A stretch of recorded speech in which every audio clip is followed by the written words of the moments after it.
आज छत्रपती संभाजीनगर मध्यवर्ती बसस्थानक इथे आज आमचं सर्वेक्षण आहे, चौथं शेवटचं आज पाहणी करण्यात आलेली आहे.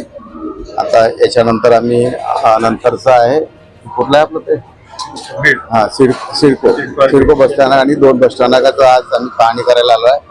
आम्ही जेव्हा मागच्या वेळेस मे महिन्यात आलो होतो तेव्हा बसस्थानकाची स्थिती जी आज आहे खरंच ती आज फारच चांगली होती. म्हणजे मागच्या जे आम्ही बघितलं होतं की जे आम्ही काही सूचना दिल्या होत्या, गार्डन नव्हतं किंवा साफसफाई व्यवस्थित नव्हती, पिण्याच्या पाण्याची तेवढी सोय नव्हती प्रवाशासाठी, आणि शौचालय होतं तेही तेवढं स्वच्छ नव्हतं. पण आताही तेवढं क्लीन नाही, पण बऱ्यापैकी मागच्या पेक्षा चांगलं मेंटेन केलेलं आहे.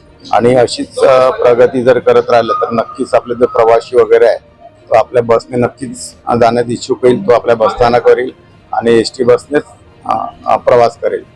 आणि म्हणून आम्ही मॅडम आणि इथले जे सर्व जे पर्यवेक्षक आहेत त्या त्यांना सगळ्यांना सांगितले की बस मेन प्रायोरिटी आपण ही प्रवाशांना दिली पाहिजे. त्यांच्यासाठी हिरकणी कक्षे महिलांसाठी सुद्धा चांगलं केलेलं आहे. तिथं दूरध्वनी कक्षे चालू आहे, अनाउन्समेंट प्रत्येक गाड्यांची होते आणि प्रत्येकांना माहितीसाठी वेळापत्रक सुद्धा चांगल्या प्रकारे लावलं आहे. एकूण पाहिलं तर या बसस्थानकाची मागच्या वेळेस आम्ही जे समाधानकारक स्थिती होती त्यापेक्षा नक्कीच आजची परिस्थिती चांगली आहे. माझं नाव श्रीकांत गबने, प्रादेशिक व्यवस्थापन नागपूर.